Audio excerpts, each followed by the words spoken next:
सब लोग डरे हुए खाली ईवीएम से। ये जो सब ये छोटे छोटे ये बांट रहे बड़ी, ये बंद कर दे सरकार। किसी को कुछ नहीं चाहिए, सिर्फ उसको शिक्षा दे दो, सबको बराबर करके शिक्षा दे। अच्छा कि गरीब है भाई, उसको भी थोड़ा लेवल में आ जाएगा तो क्या बुराई है कि नहीं, अपना देश तरक्की करेगा साथ में। ये जो 26 दल हैं, ये जब इनमें कैपेसिटी बीजेपी के बराबर नहीं है मेंटेन करने की। बीजेपी मेंटेन कर लेती है, आपस में ही देखते रहना, आप आगे चल के बढ़ा के कोई इधर जाएगा कोई इधर भागेगा। जब तक ये जनसंख्या कंट्रोल नहीं होगा सर, तो मुझे नहीं लगता कि ये समस्या किसी के बस में है सॉल्व करना। मैं चाहता हूँ कि इंडिया बढ़े, इंडिया वो शक्ति बने जैसे कि बड़े बड़े जापान है, अमेरिका है। हाँ दादा, यहाँ पर कितने साल हो गए आपको?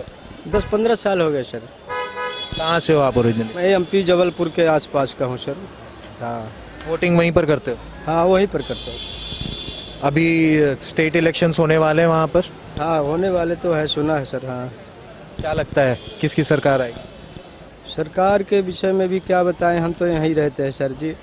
अब ये वहाँ का पब्लिक समझेगा कि क्या कैसा होगा है। मध्य प्रदेश में तो मामा जी बोलते हैं ना। हाँ, मामा जी का तो काम हो गया, ठीक है चल रहा है जो भी है। हाँ, इस बार बोल रहे हैं मामा जी की सरकार नहीं आने वाली। कौन बोलता है? बहुत सारे लोग बोल रहे हैं मामा जी को।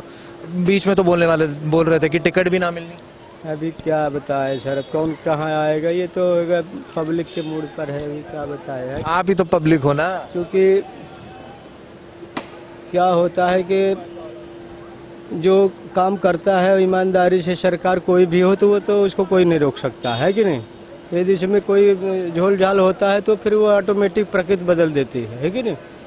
तो यदि ईमानदारी से काम हुआ होगा, काम तो हो ही रहा है, और पब्लिक उसको एक्सेप्ट करेगी तो बराबर आएगी सरकार, क्यों नहीं आएगी, है कि नहीं। आपको क्या लग रहा है? आप कहते हैं मामा जी की सरकार है। मैं तो अभी इधर हूँ सर, मैं अपना ओपिनियन क्या बताऊँ आपको, है कि नहीं। वहाँ वोटिंग करने नहीं जाओगे? मैं जाएगा वोटिंग के टाइम में तो जाएगा, टाइम मिला तो। हम लोग गरीब आदमी हैं, हम लोगों को कहाँ इतना। तो किसको वोट देने वाले? अब वोट के विषय में तो मत पूछो किसको देने वाला। अपना गुप्त वोट करोगे? हाँ, उसको राज ही रहने दीजिए, है कि नहीं है। तो काम अच्छा चल रहा है, काम बढ़िया चल रहा है जो भी है। अच्छा, ये तो बात हो गई राज्य सरकार की। अगले साल केंद्र सरकार के इलेक्शन चुनाव है, बहुत क्या लगता है कौन सी पार्टी? नहीं, टफ होने वाला है इस बार तो, बहुत टफ होने वाला है। हाँ, ये है कि सबको आशंका बहुत, सोशल मीडिया दुनिया भर सब ईवीएम के विषय में बोलते हैं कि कोई किधर भी डाले, होना वही है जो होना है कि नहीं। जो अब ओपिनियन, जो मतलब मैं सुनता हूँ सब लोगों से वही बात, सब लोग डरे हुए खाली ईवीएम से। हाँ, बाकी बहुत बढ़िया है सर। आपको ये सरकार का काम अच्छा लग रहा है? सर काम अच्छा है सर, काम बढ़िया है, पहले से तो लगभग ठीक है कि नहीं। पहले के से अच्छा है। अब ये है कि थोड़ा और काम अभी बाकी है करना कुछ क्षेत्रों में, है कि नहीं। अब जैसे यहाँ पर मैं बहुत सारे लोगों से बात कर रहा था, लोग कहते हैं महंगाई बहुत बढ़ गई है। महंगाई तो देखिए, अभी क्या बताएं महंगाई के ऊपर। जब ये लाभार्थी लोग हैं ना, अब जब लाभार्थी में सब पैसा इन्वेस्ट होगा तब उसका भार सरकार को जाएगा। सरकार फिर वो कहीं ना कहीं से तो निकालेगी भाई, उसके घर में खेती थोड़ी ना हो रहा है कि नहीं। अब जो आप लाभार्थी वाला बात कर रहे हैं, ऐसे तो केजरीवाल ने भी फ्री इलेक्ट्रिसिटी कर दिया, फ्री में पानी कर दिया, लोग तो खुश हो गए। अरे कुछ हो गए हैं, हो गया। अब काम करने का अपना शैली, अभी हम क्या बताएं, बहुत ज़्यादा बोल नहीं सकते, चूँकि हम लोग गरीब आदमी बोल देंगे तो अब लफड़ा है। इसलिए जो हो रहा है अच्छा हो रहा है, जो होगा अच्छे के लिए होगा, है कि एक बात समझ रहे हैं ना आप तो गीता सार पे आ गए, जो हो रहा है अच्छे के लिए हो रहा है, जो होगा अच्छे के लिए होगा। मैं कि नहीं। अब ये राजनीतिक लोग जो जैसा चाहेंगे वैसा ही होगा, है कि नहीं। अभी क्या है कि हम तो लोग गरीब लोगों को क्या चाहिए रोजगार चाहिए, शिक्षा चाहिए, है कि नहीं।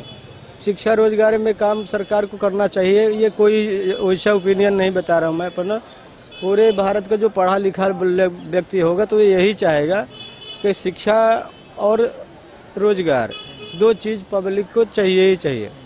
आप लाभार्थी वाला सिस्टम ख़त्म कर दो। मैं तो शासन से यही कहूँगा कि लाभार्थी बिल्कुल मत बनाओ किसी को भी भीख मत दो। खाली उसको शिक्षा दे दो, टैलेंट दे दो, जैसे विदेशों में होता है कि नहीं।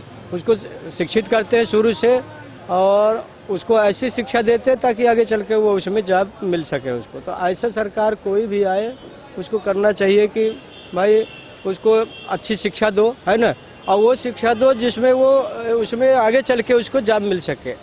बिना नौकरी शिक्षा के देश कोई भी हो आगे चल के वो खत्म ही होता है। तो मैं तो चाहूँगा अपनी तरफ से चाहता हूँ कि देश में अच्छी शिक्षा हो, रोजगार हो। ये जो सब ये छोटे छोटे ये बांट रहे बड़ी, ये बंद कर दे सरकार।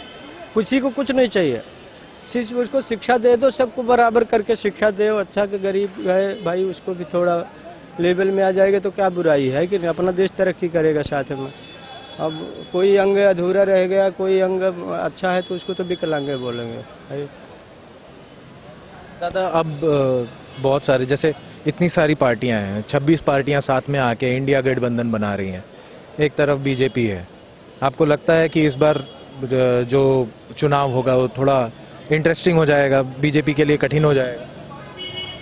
इंटरेस्टिंग तो होगा ही होगा, लेकिन ये जो 26 दल हैं ये जब इनमें कैपेसिटी बीजेपी के बराबर नहीं है मेंटेन करने की। बीजेपी मेंटेन कर लेती है, आपस में ही देखते रहना, आप आगे चल के भड़बड़ा के कोई इधर जाएगा कोई इधर भागेगा, सब बिकने वाले लगभग। आप मैं खुला नहीं कहता हूँ, बाकी सब समझती है जनता। हम कहते हैं कि अच्छी चीज़ है संगठन में। आज हर समाज का एक, यहाँ तो जातिवाद तो राजनीति ने ही बढ़ाया, ये बात एग्जैक्टली, जातिवाद खत्म होना चाहिए। लेकिन हालांकि जातिवाद के ऊपर ही चुनाव हो रहा है, अब हर जाति से एक दल खड़ा है, तो वो संगठन तो होना ही चाहिए। संगठन अच्छी बात है, संगठन से ही आजकल आगे बढ़ेंगे। लेकिन सवाल ये है कि ये ऐसा चुनाव होना चाहिए, कभी ऐसा चुनाव हुआ नहीं, मैंने देखा नहीं अभी 45-48 साल का मैं भी हुआ कि कोई बिना जाति का चुनाव लड़ सके और जीत सके। जातिवाद के ऊपर चुनाव हो रहे हैं और विकास और उसका सब लास्ट में मुद्दा ख़त्म हो जाता है और लास्ट में क्या बचता है, खाली मनी पावर। जिसके पास मनी होगी, जिसके पास मैनेज करने की क्षमता, वही जीत के आएगा। विकास के ऊपर कोई कह दे कि मैंने विकास करके जीता है, तो मुझे तो नहीं लगता कि 80% लोग अभी भी गरीब हैं। रोजगार ही नहीं है किसी के पास। अभी लॉकडाउन से तो और स्थिति खराब हो गई है। सब लोग तो बोल रहे हैं मोदी जी ने बहुत विकास करवा दिया। करवा तो दिए हैं, अच्छा करवा दिए हैं, लेकिन अब सबको तो संतुष्ट नहीं किया जा सकता ना सर, है कि नहीं।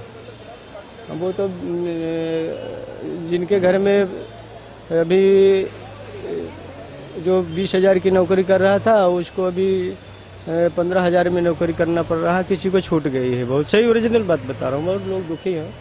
लेकिन काम हो रहा है, ये बात नहीं कि काम नहीं हो रहा, काम हो रहा है। पर थोड़ा मैं तो कहता हूँ कि जनसंख्या के हिसाब से जनसंख्या भी बहुत बढ़ रही है। और जैसे अन्य देशों में है कि 2 पर 2 कर दो भाई, क्यों आपकी सरकार है, सत्ता है, केंद्र में भी राज्य में भी है, 2 मर 2 कर दो, पूरे में लागू करो। कोई धर्म में ये नहीं कि धर्म में ये धर्म में वो धर्म में, है कि नहीं, धर्म के बाद नहीं, है कि नहीं। हाँ, तो जब तक ये जनसंख्या कंट्रोल नहीं होगा सर, तो मुझे नहीं लगता कि ये समस्या किसी के बस में है सॉल्व करना। ये तो बहुत बहुत दूर की बात बोल गया। वैसे बहुत सारे लोग बोलते हैं कि ये सरकार तो बड़े बड़े करोड़पतियों की सरकार है, मतलब अडानी अंबानी इनको सब कुछ बेचे जा रहा है। अब हम नहीं कह पाते, हमारे पास कहने के लिए ये नहीं है सर जी, मैं नहीं कह पाऊँगा, है कि नहीं। कौन क्या कर रहा है वो लोग जाने भाई। अब पार्टी इतनी बड़ी पार्टी कोई चलाएगा तो बिना पैसे के तो नहीं चलती है कि नहीं, पैसा तो चाहिए ही चाहिए, हर किसी कोई भी दल हो भाई। अब यहाँ से वहाँ हमको जाना कश्मीर है, तो क्या अब हम पैदल जाएंगे तो 2 महीने लग जाएगा जाने में, है ना। कहीं ना कोई साधन चाहिए, तो साधन के लिए पैसा चाहिए, इसमें क्या है। मैं किसी पार्टी का विशेष नहीं हूँ, सच मानिए। मैं चाहता हूँ कि इंडिया बढ़े, इंडिया वो शक्ति बने जैसे कि बड़े बड़े जापान है, अमेरिका है, या तो जब हम ताकतवर बनेंगे तो हमारी जनता भी ताकतवर बनेगी, सुखी रहेगी। अब ये लड़ाई झगड़ा आपस में कला, ये सब खत्म होना चाहिए। क्या बात बोल दी दादा, बहुत बहुत धन्यवाद। Thank you sir.